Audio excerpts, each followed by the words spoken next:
Assalamualaikum warahmatullahi wabarakatuh.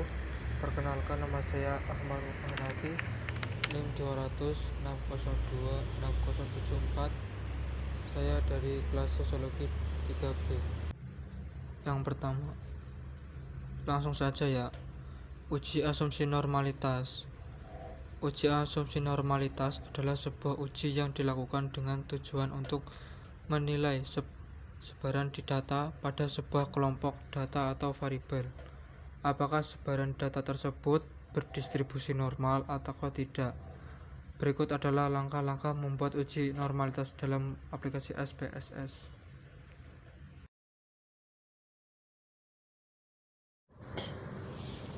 Dan di sini saya akan menerangkan dari aplikasi SPSS tentang uji asumsi normalitas.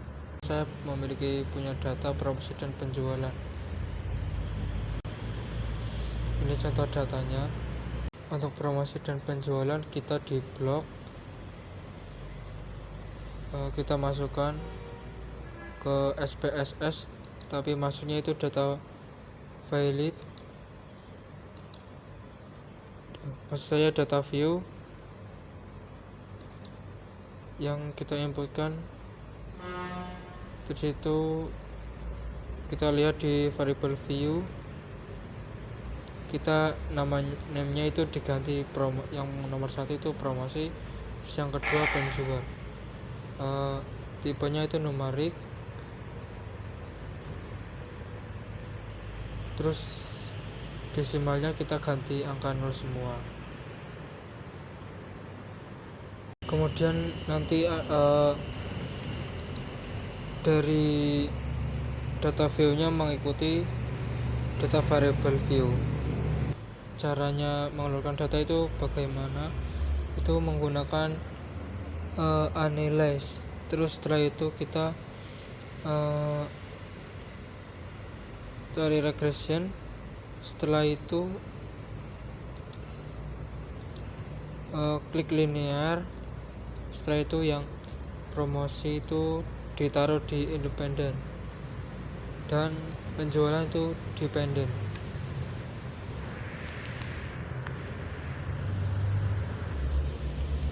Setelah itu kita masuk ke save. Terus kita di sini centang on standard. Setelah itu kita option option, terus continue, terus OK.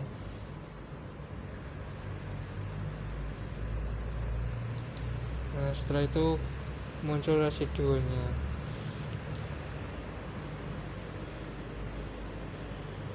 Tapi itu yang data itu yang residualnya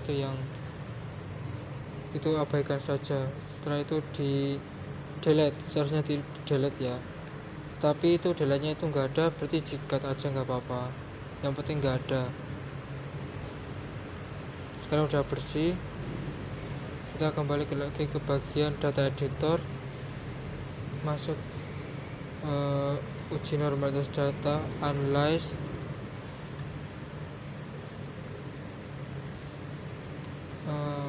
Kita cari non-parametric test, terus legacy dialogs. Setelah itu kita klik sampel KS.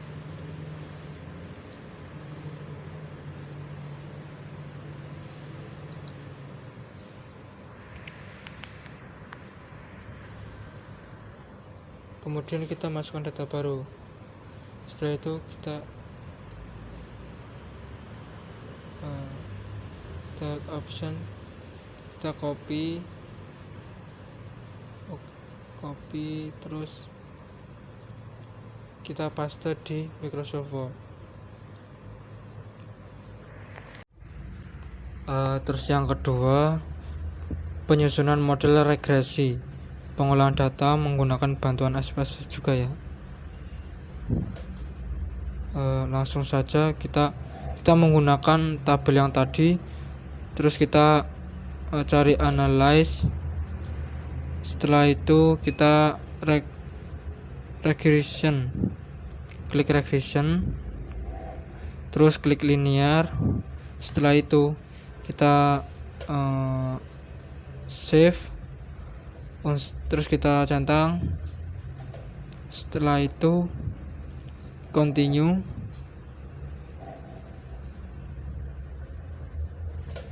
Kita cek lagi.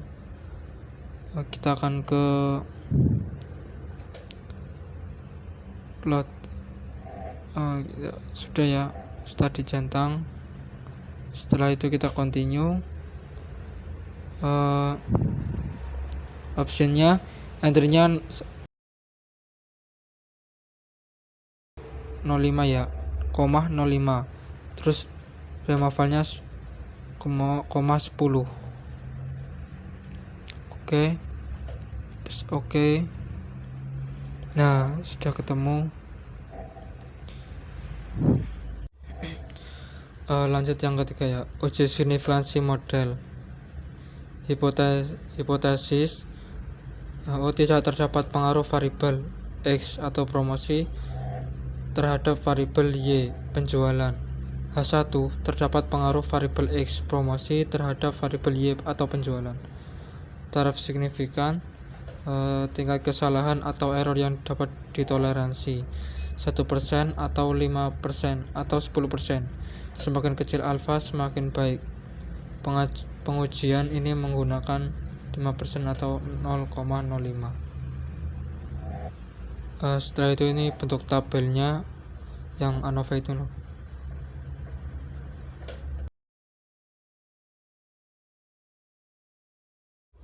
Terus lanjut ke yang keempat, R-square. Tabel model summary pada output SPSS menunjukkan nilai R-square 0,839 atau 83,9%, yang artinya bahwa faktor promosi mempengaruhi penjualan sebesar 83,9%, sedangkan 16,1% atau 100% kurangi 83,9%. Sisanya dipengaruhi oleh faktor lain.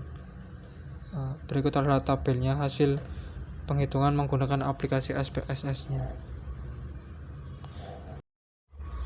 Sekian yang bisa saya sampaikan. Semoga apa yang saya sampaikan tadi bisa bermanfaat untuk kalian semua. Cukup sekian dari saya. Wassalamualaikum warahmatullahi wabarakatuh.